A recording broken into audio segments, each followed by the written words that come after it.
Let's hope it doesn't rain because all your shoes are going to get soaked if it rains. If it rains, it rains.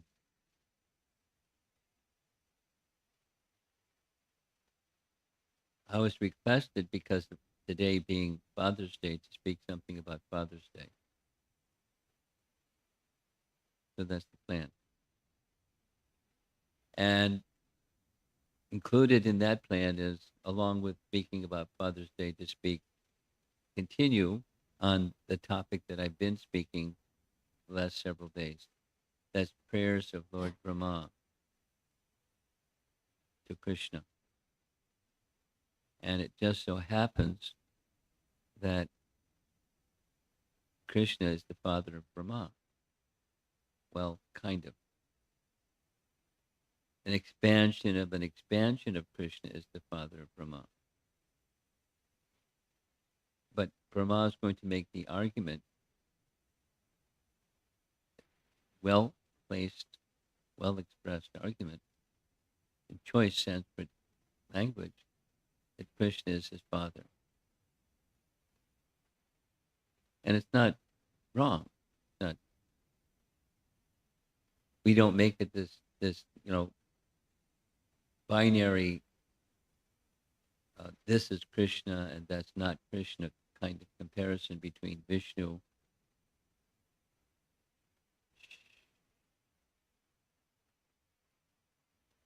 Sure.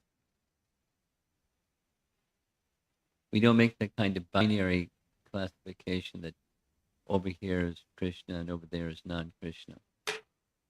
Because the expansions of Krishna are also Krishna. So, if, for example, we're Vaishnavas because we worship Vishnu. Now, amongst the Vaishnavas that worship Vishnu, we're worshippers of Krishna, with the understanding that Vishnu and Krishna are the same. Vishnu and Krishna are the same. There's differences, but the differences are much different. You can see out the side of your head. No problem. Very good. Okay. Because Vishnu and Krishna are the same, although there's some differences. We know all these little differences, minor differences. There's significant differences, but minor differences in comparison to the contrast between Krishna and, let's say, jivas, or the difference between Krishna and Prakriti. Now, if we were strict Madhvacharyas or Madhvites, we would understand what Madhva teaches. Two. And the two, his teaching is there are 5 categories of twos. Beda, Pancha Beda. Yes? No. There are 5 distinctions. So everyone knows when you see a sadhu with his 2 fingers up in the air, that's Madhvacharya, because that's what he taught. Dvaitavad. So between the living entity and God, there's 2. That's one of the 5. Between living entity and Prakriti, there's another distinction. 2. Between living entity and another living entity, that's another. Between one form of Prakriti and another form of Prakriti, that's another. Between the Supreme Lord and Prakriti, that's another. So there's Pancha Beda. There's distinctions. And a fundamental part of Madhvacharya's teachings is there's 2. So fortunately, although we're in the line of Madhvacharya, we're descendants, we're receiving knowledge in disciplic succession from Chaitanya Mahaprabhu, who took Madhva's teachings and modified them slightly so that they're particularly compatible with the teachings of Srimad Bhagavatam. Or say it differently. The teachings of Lord Chaitanya are the teachings of Srimad Bhagavatam. or the teachings of Srimad Bhagavatam or the teachings of Lord Chaitanya. They're equal, one and the same. And the teachings of Srimad Bhagavatam, something's going on with the sound system. The teachings of Srimad Bhagavatam and the teachings of Lord Chaitanya, specifically, there's a phrase we all are all familiar with. There's the simultaneous difference and a oneness, or achintya, Veda, abeda,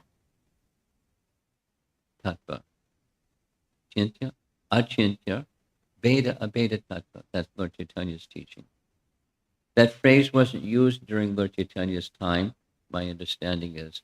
It's the phrase that became popularized by Jiva Goswami, who wrote about the teachings of Lord Chaitanya and wrote about Srimad Bhagavatam and used that language to determine or define Lord Chaitanya's teaching. There's a oneness and a difference of all things in relation to the Supreme. So that what's on the screen here is Krishna is the father of Brahma, although we know Krishna's Garbhodakshay Vishnu is the father of Brahma. But Garbhodakshay Vishnu and all the Vishnu forms, Garbhodakshay Vishnu and all the Vishnu forms are Krishna's expansions and therefore non-different than Krishna. They're in the category of Vishnu Tattva. So there's variations on the theme of, but they're Vishnu Tattva. Thus we're Vaishnavas who worship Vishnu and Krishna.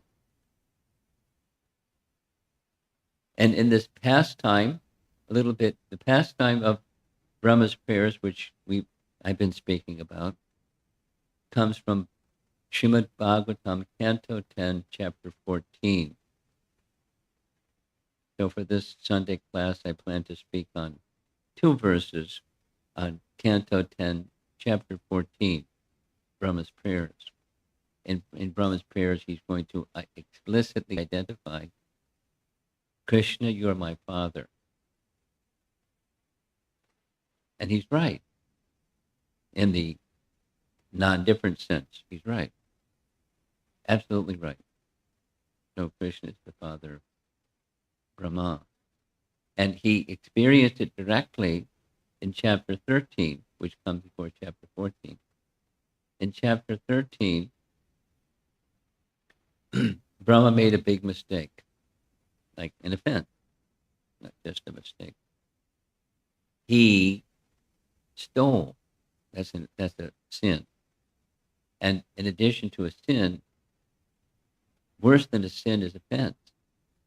His offense was what he stole, or who he stole, was Krishna's cowherd boyfriends. At least he thought he did. That was his intention, to steal Krishna's cowherd boyfriend and calves. Now there's detail, but because the class is supposed to be 45 minutes, I can't go into detail. Unless you allow me to go beyond 45 minutes. Now what's going to happen at 2 o'clock, when the 2 o'clock bell rings? Ananda Vrindavan is going to come downstairs and say, in class. No. What happened? Huh? 2:15. Okay. Thank you. So I'm going to tell a little detail. The detail is, we're going to go back to chapter 12 to understand chapter 13, to understand chapter 14. In chapter 12, there's a very long, very wonderful chapter of Krishna killing Aghasura. Aghasura was humongous 8-mile-long demon, serpent, python, ready to swallow Krishna and all the cowherd boys and calves, and then digest them, because pythons can take something big and expand their body and digest them. It didn't work out. Instead, Krishna killed Aghasura by entering into Aghasura's mouth and expanding himself bigger than Aghasura could expand himself, and he suffocated. His life hairs couldn't move. Krishna got so big.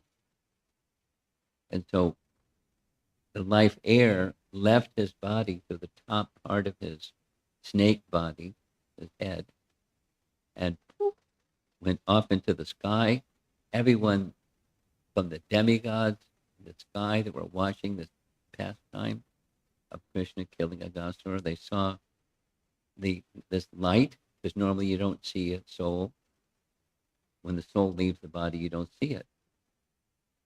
You can see that the absence of the presence of the soul by lifelessness. The heart doesn't beat, and there's other symptoms. Body temperature goes down, etc. But they saw the soul, many. And then when Krishna left the Aghasura's body, the soul merged into Krishna's body, something like Shishupal. The destination was different, but similar. He got liberation. And from the sky up above, the demigods showered flowers, and Lord Brahma saw what happened, and he was amazed. And there's a common thing that happens when Krishna kills the demon in Vrindavan. You know what that is? Time for lunch. So they had a late breakfast, like early lunch, and Krishna picked a spot by the side of the river Jamuna, and nice place, sandy, and perfect place for having lunch. So they're all sitting together having lunch, playfully, as 5-year-old boys always do. And then another feature of this pastime took place. The feature was the calves were allowed to drink water from the Jamuna and then graze, and they always want fresh grass, and they weren't tethered, and so they started wandering here and there. And the boys were absorbed in lunch. And then they noticed, because they're not just like they're dutiful cowherds, they love their calves. The calves were missing, so they went looking for fresh grass. So Krishna volunteered. It's important. It's in the pastime, it's important, because you'll see why in the very next slide. Krishna he eats with his right hand, so he put the food he was going to eat with his right hand in his left hand, a lump of yogurt and some rice. And he stood up and said, "Don't worry, I'll find the calves. You continue with your lunch." And he got up and started looking. Now, he's omniscient. It's not like he doesn't know where the calves are. It's a pastime. And part of the pastime was to bewilder Lord Brahma. So he got bewildered, thinking, what will Krishna do if all the calves and all the cowherd boys are kidnapped? Is he going to cry? What's he going to do? And also he was thinking he may show some other wonderful pastime, like the liberation of Aghasura. Maybe he'll do some other wonderful pastime. So he was like, being curious is okay. Kidnapping Krishna's cowherd boyfriend, that's not okay.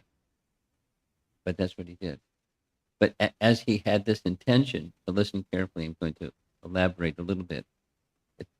It has everything to do with this painting that you see on the screen. Krishna knew what Brahma's intention was. So what did Krishna do? He arranged for his Yoga Maya potency to conceal the cowherd boys. Krishna didn't want the cowherd boys to be kidnapped by Brahma. So Yoga Maya concealed the cowherd boys. It doesn't say where Yoga Maya took the cowherd boys. This is Vishwanath Chakrabarti Thakur. Krishna had Yoga Maya concealed. So that's one set of cowherd boys, original cowherd boys. 2, Mahamaya, which is a reflection of Yoga Maya. Mahamaya is a reflection of Yoga Maya. So Mahamaya made duplicate forms, just like the cowherd boys. And those are the ones that Brahma kidnapped and put in a cave, along with the calves.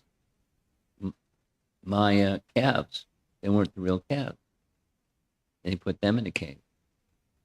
And he came back to the scene of the crime to see what's Krishna going to do. He's going to start crying. What's Krishna going to do? Or does he have some mystic power? But he did. The third set of cowherd boys is what's on the screen. Krishna manifested identical forms of cowherd boys. Identical forms of cowherd boys. And when Brahma came back and saw there's the cowherd boys having lunch with Krishna, wait a minute, I just put them in the cave. So then Krishna's looking at him, and he's looking at Krishna, looking at all the cowherd boys. And then simultaneously, by he who is the master of all mystic powers, he who is the master of Maya, Brahma has the Maya, but Krishna is the master of Brahma's Maya, Brahma's energy. And he manifested all these forms of Vishnu, an equal number to each one of the cowherd boys. And then, so from Krishna came the cowherd boys, came the forms of Vishnu, unlimited forms of Vishnu. And each one of the forms of Vishnu was at the center of some universe. And the universe had the various potencies of creation, like the 24 elements, the Mahatattva elements, and time energy, and mystic powers.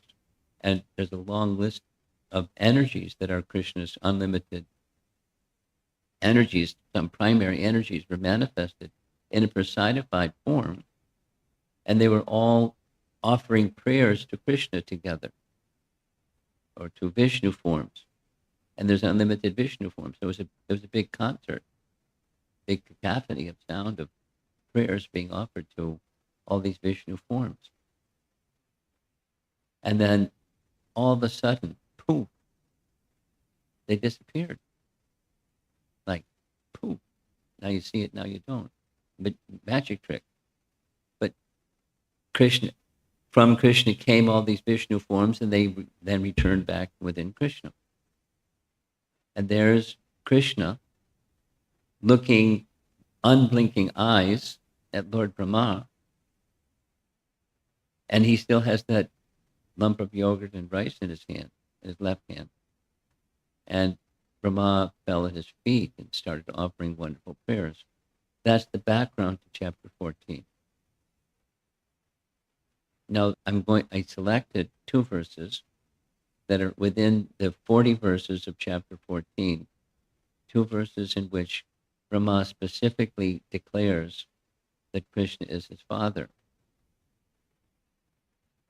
Now, Brahma's not ordinary. I mean, how do you express that he's not ordinary? Well, he's the creator of a universe. Now, in religions, commonly, there's an idea that God creates everything. From God comes everything. And the Vedic teaching, in addition to from God comes everything, there's somebody that assembles it.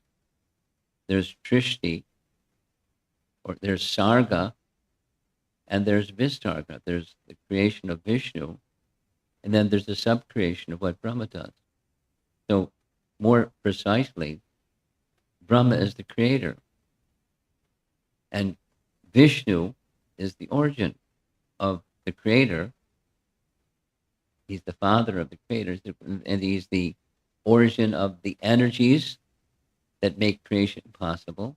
He's the originator of the plan of how the universe is going to be assembled, like, the blueprint, etc. He invests Brahma with the creative potency. He invests in Brahma the inspiration to do that creation. Like, on your market, that go. And then he goes, and he builds the universe. And to build the universe, it's not like a child tinker toys or something, or a child on the beach building a sandcastle. The sandcastle is an imitation of a castle, and then the tide comes in, and the sandcastle's gone because the tide washed it away. Creation is temporary, and the creation that's temporary is modeled after something that's not temporary, the eternal. And that's what Maya is. It's a reflection. Maya is a reflection of the real thing. Like the example from Bhagavad Gita, I'm sure you all know the verse. Krishna describes something that doesn't exist. He describes a tree where the branches grow down and the roots grow up. The mystery is, Prabhupada explains it in the purport, it's a reflection. For example, on the opposite side of a lake, there's a tree, and the branches are up and the roots are going down. That's normal. And then you look at the reflection in the lake, and it's the opposite. The branches are growing down, the roots are growing up. So this material world is compared to that as the reflection of something. And the something is the spiritual world. The material world is a reflection of the spiritual world. It's just a reflection. Supposing the tree that's on the opposite side is an apple tree, and you're hungry. You happen to like apples. So you could reach into the reflection, and there's an apple reflection in the apple tree that's reflected, but you're not going to get an apple in the reflection because there's no substance. There is an apple, but here in the reflection there's no substance, and that's what Brahma does. He makes the created feature using his energy or Maya that comes from the original Yoga Maya or the spiritual realm, and that potency to create is invested in the creator. Vishnu gives him that power. And so he builds the universe according to Krishna's plan, with Krishna's energy, with Krishna's ingredients, with the impetus to build. That's called mode of passion, the impetus to build, the creative impetus. There's a whole chapter in the Srimad Bhagavatam, the creative impetus. That's Brahma. Or those who are influenced by passion. You don't have to be Brahma to have a creative impetus. Some people want to create something. Many people, most people want to create something. So that aspiration or inspiration to create something, that's the mode of passion. And the intelligence to do it comes from the same source that everything comes from. It comes from Super Soul. So Brahma, to build the universe, he has to have intelligence. Boy, does he have intelligence to build the universe. And I could go on and on about, building stuff and how much intelligence it takes to build stuff. A common example Prabhupada would give is a microphone. I don't know anything about microphones. I certainly can't build one. But some people know how to build not only this kind, but then another kind, a wireless kind. And who knows what they're going to come up with next. So there's an energy to create, an intelligence to do it, and the ingredients to do it with. But it's the same thing that Brahma does. Just he built the universe, not a microphone or a Tesla or a computer or you name it. You build something, and then they're always improving, and that's called advancement of improving technology. I got on it a little bit yesterday. I'll mention it. One of the things I like to do, and so therefore I do a lot, is visit universities to give young minds the opportunity to have a spiritual conception, because there's a lot of emphasis in the upbringing and training and education of young people to do well in academics, but not necessarily to know who they are, to ask the question and get the answer. Who are you? So I go to universities to help them ask that question. If one of the things I found at universities that's becoming very common is a robot that delivers pizza to students. Have you seen them? Yeah, some of you, they're students, or you've seen them. So they're these little guys. I mean, they're just it's a machine. So, and inside the machine is some GPS system. They give the destination through the GPS system. Put a hot pizza in this little box,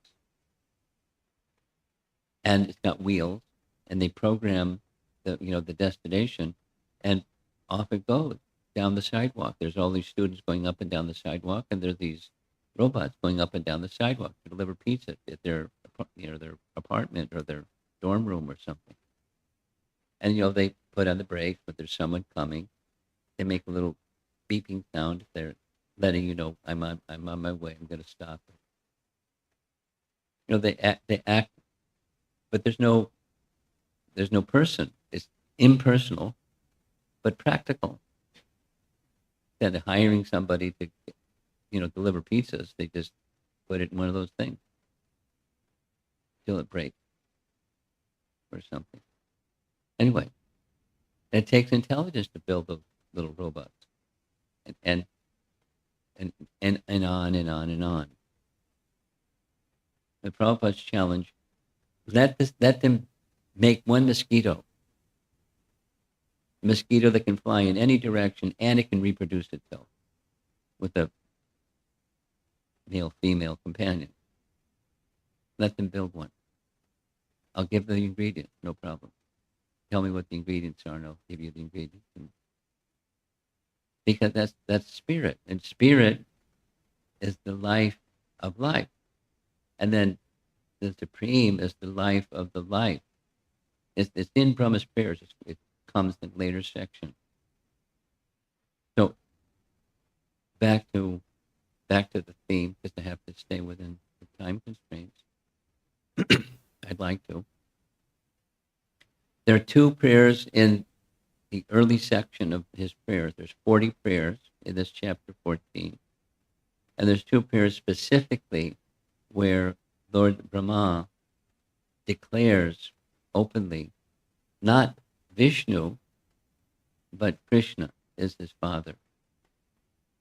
And those two verses starts with text number 9, 10:14:9. In big gold, pink letters, Ananta Adye. Adye is the same as the root is Adi, the original. So our acharyas have taken this word Adye, the original, can also mean father, because the father is every son has a father. So Brahma is the son, and Krishna is the Ananta Adye. And it's rather than recite the Sanskrit, here's the translation. This painting is showing Krishna sitting in a nice throne. He's not sitting in a nice throne. It's the artist's conception. But there's Brahma offering prayers to Krishna, recognizing his divinity. My Lord, just see my uncivilized impudence. To test your power, I tried to extend my illusory potency to cover you.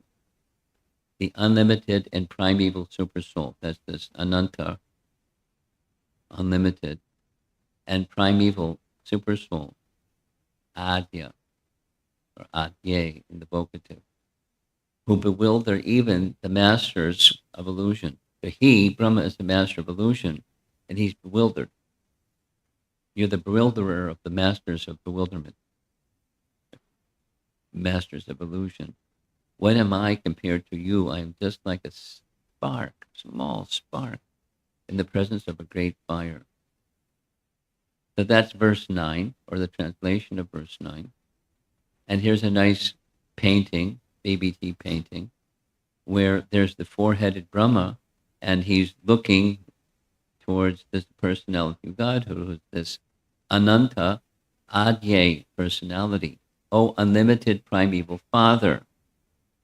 Primeval father, because the Sanskrit word Adye is similar to, the same as Pitari. So it can also mean Adye, it can also mean father. So he has impudently tried to cover the master of all power with his own little power. Shame on me. And it was impudent of me to do this. And it's from my wickedness of mind, kripana, mind, miserliness of mind. In this way, the revelation of unsaintliness, this is another word that's in this verse, this behavior, what Brahma did, stealing the calves and cowherd boys, is unsaintly. Or there's the Arya principle and there's the Anarya principle. And Krishna has revealed to him, he did it, and then Krishna taught him a lesson. My dear Brahma, you messed with the wrong person. And then he showed him what he showed him.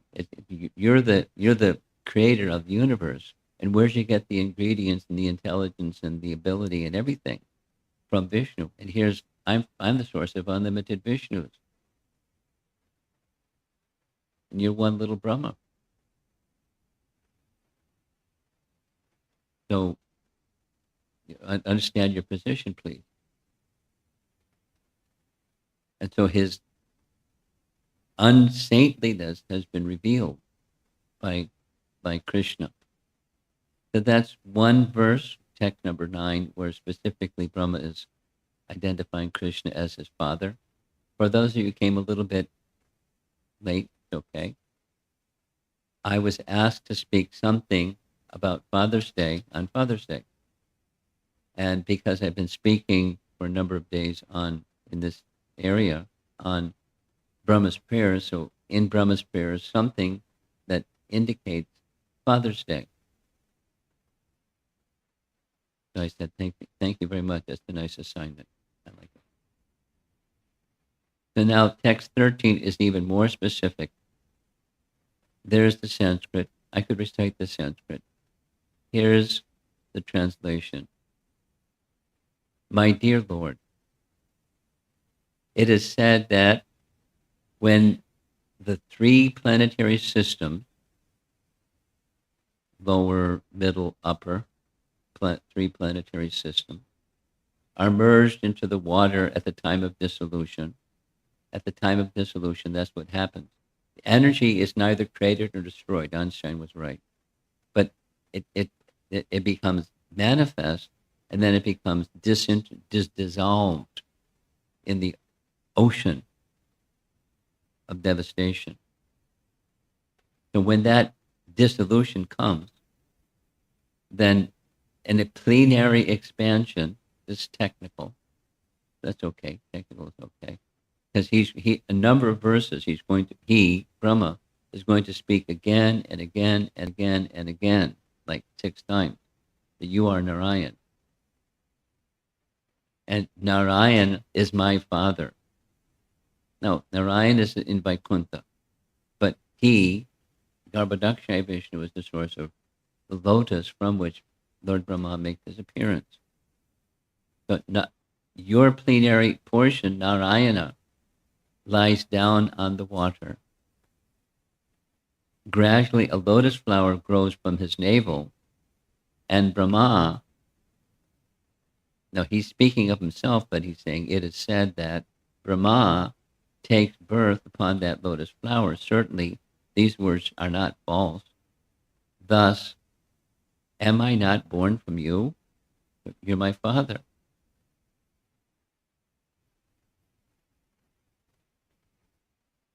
So here's a very nice beautiful painting.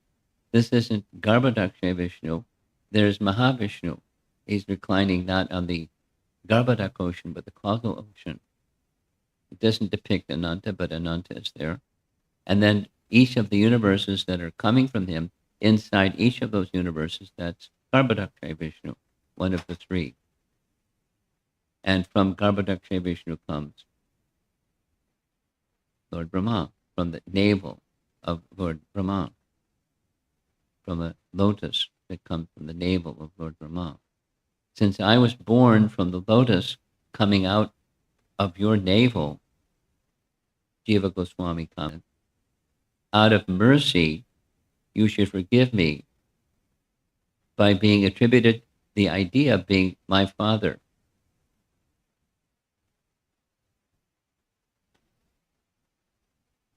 There's a nice discussion. It's not part of this today's class, but fathers are merciful. I mean, some fathers are cruel, but like Kamsa, Hiranyakashipu, and they can be cruel.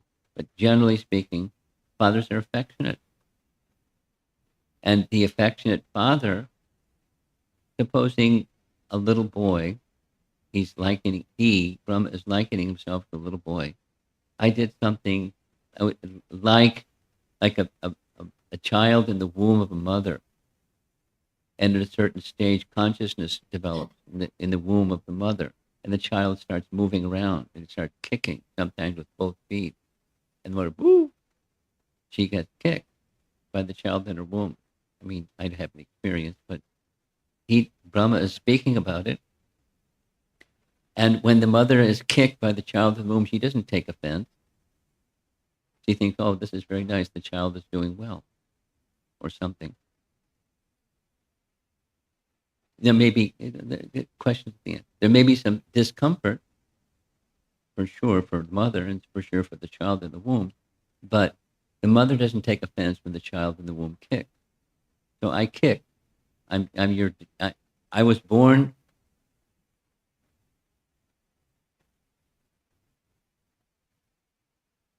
without a mother and father. I mean, that's one of the names of Krishna, one of the names of Brahma, what indicates he didn't have a father or mother.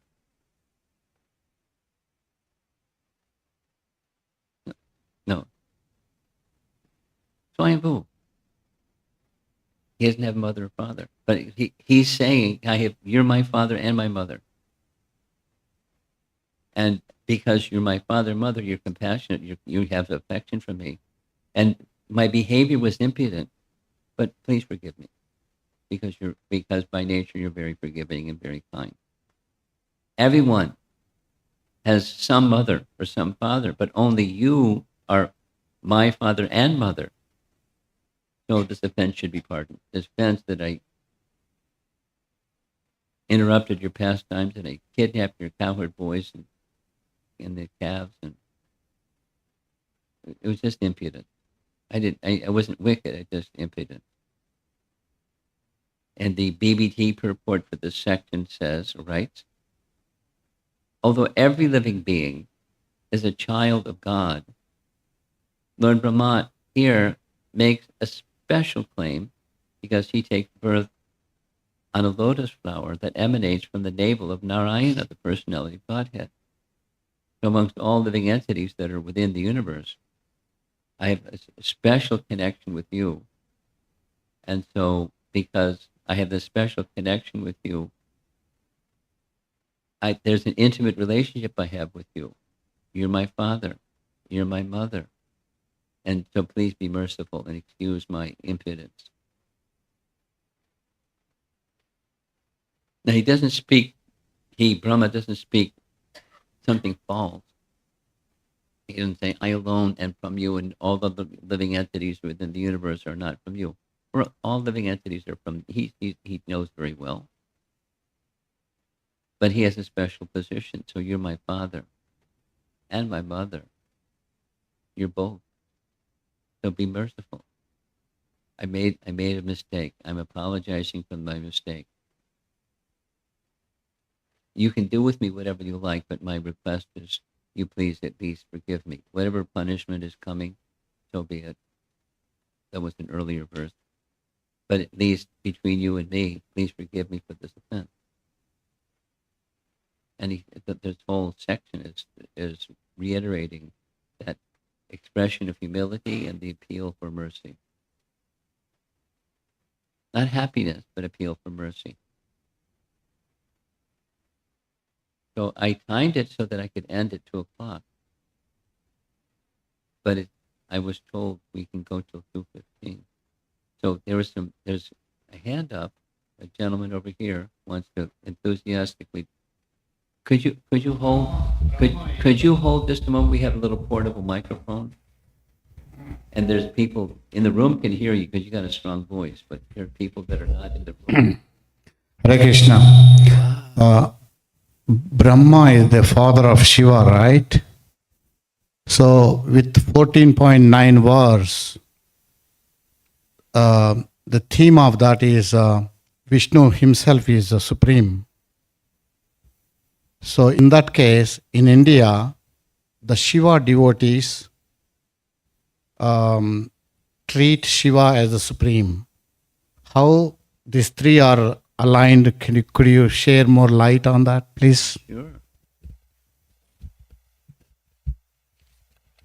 We had to turn the volume down a little bit because your voice is really strong.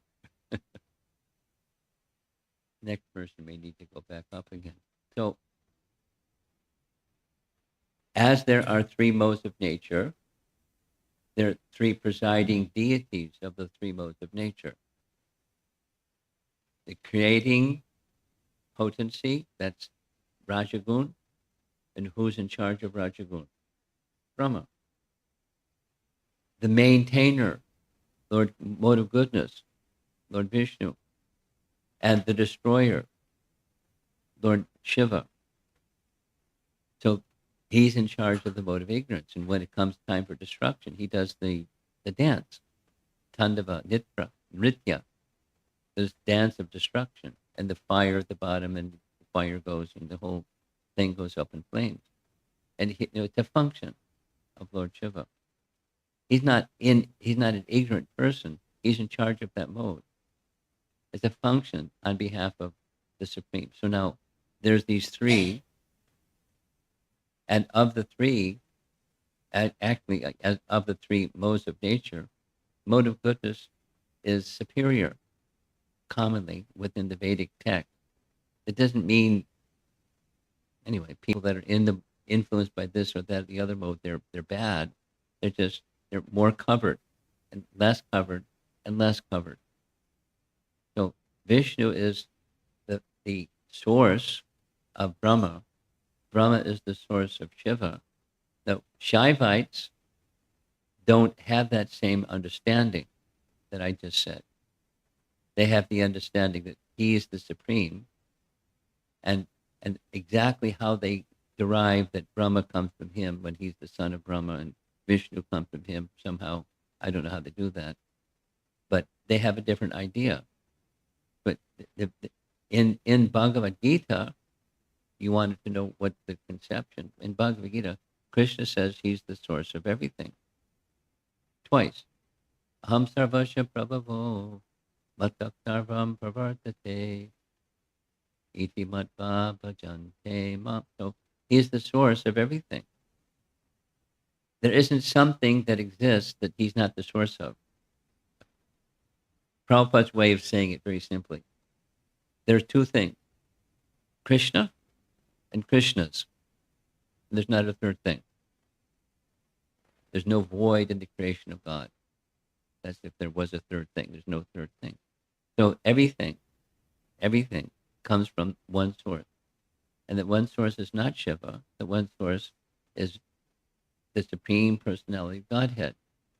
So now, and others may have the other conception, and they have their references, Skanda Purana and Shiva Purana, and other references that say what they say it says. And that's fine.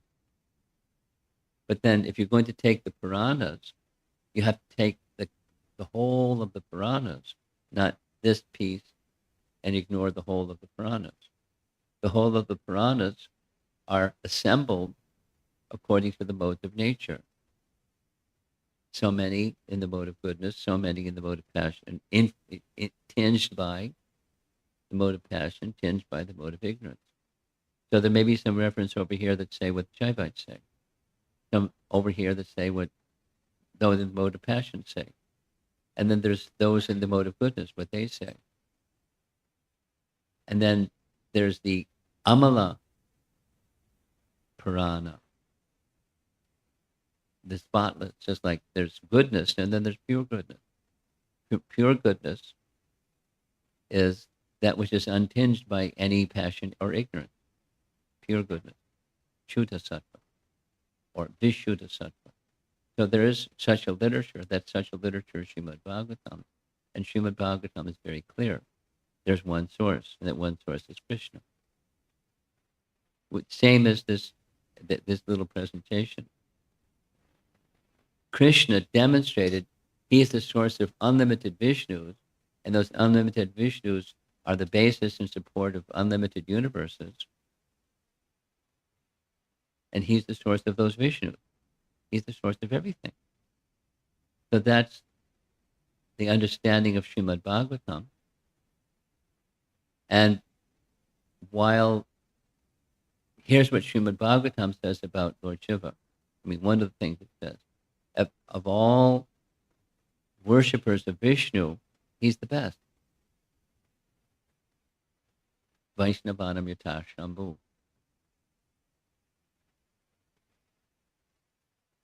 So he's to be respected as the greatest of the devotees of Vishnu. Then comes the discussion of, there are other places to say other things about the greatest devotee of Vishnu, but that's okay. By Vaishnavas, he's respected. He's the greatest devotee of the Supreme. Not that he's the Supreme. He's respected like the Supreme, but he's not the Supreme. He's not the source. Yeah.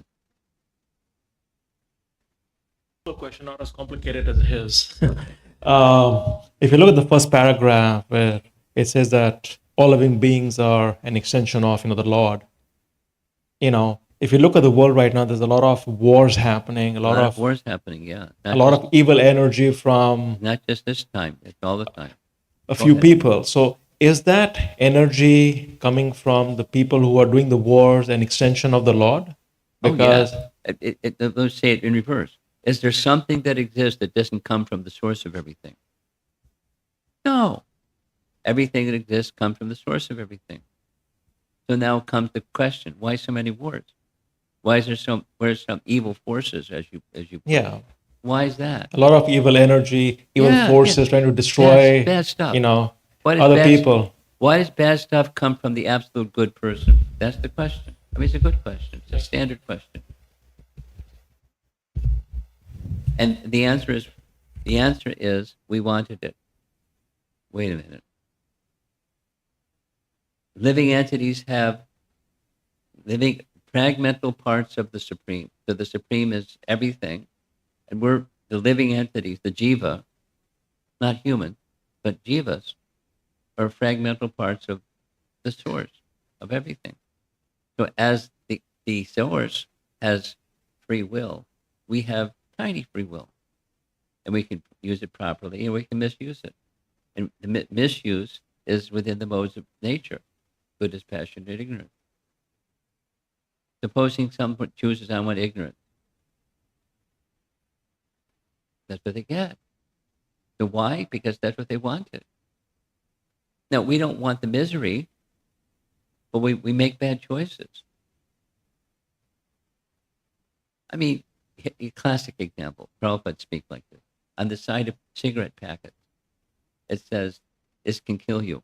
It's hazardous to your health. And people buy cigarettes.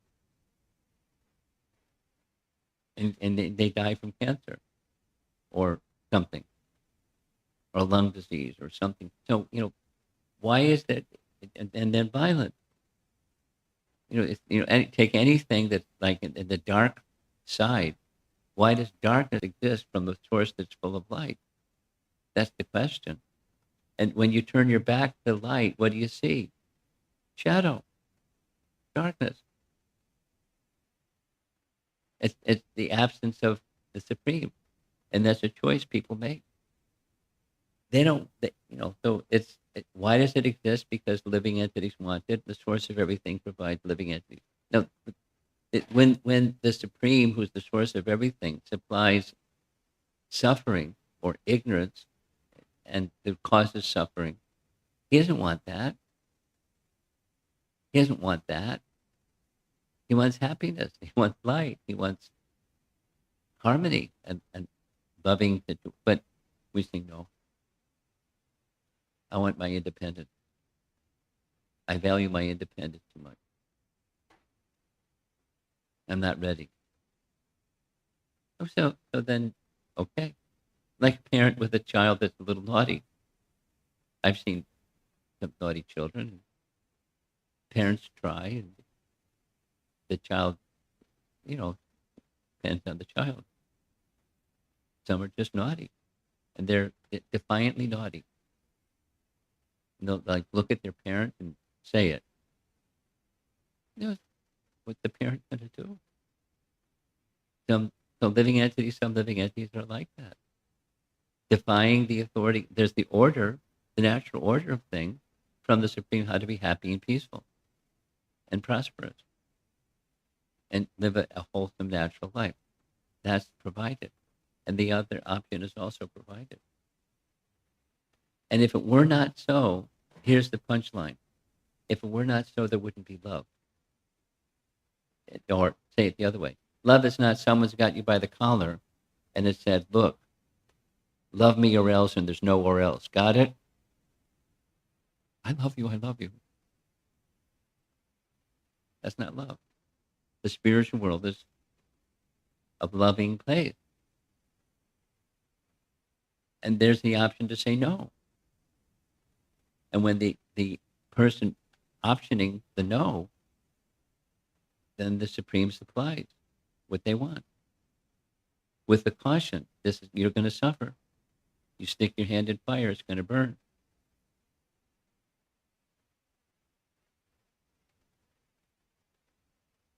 I'm sticking my hand in fire. It won't burn. And it burns. The laws of nature. So the source of everything has a tough spot.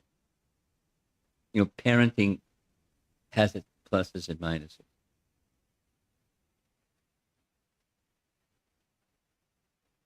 Not easy. And being God isn't easy. Because living entities are rebellious. What are you going to do? You give them every opportunity, even when they're saying no. You give them every opportunity to say yes. And that's what, for example, giving Bhagavad Gita. They're saying no. I'm in the material world because I said a big no. Here's Bhagavad Gita. Say yes. This is the path. How to get out of the no zone, of the suffering zone, the misery zone, the war zone, or whatever it is zone.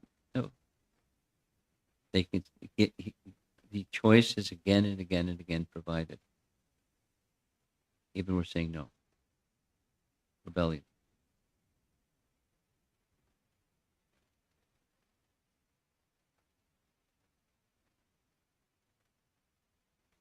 We have 2 minutes till the bell rings. Anyone else? Comment, question? We have a chorus of children off in the corner. Yes, sir. Comment. When Srila Prabhupada came to Washington, D.C., Yeah. there was all this 4th of July, and everyone's running around singing, "We are independent, we are Yeah. independent." Prabhupada Right. was making like a nursery rhyme. Yeah. But he came out saying that really we're dependent on God. We're Yeah. not independent. Declaration of Dependence. Yes. Yeah. Okay. Well, it looks like we're ending. Oh. Okay. I was hoping you'd say something. Just a question about the statement from Bhagavad Gita. You mentioned that Sri Krishna says twice, in Bhagavad Gita, Yeah. that he's the source of everything. You wanna So the know first other one is Aham Sarvasya. Yeah.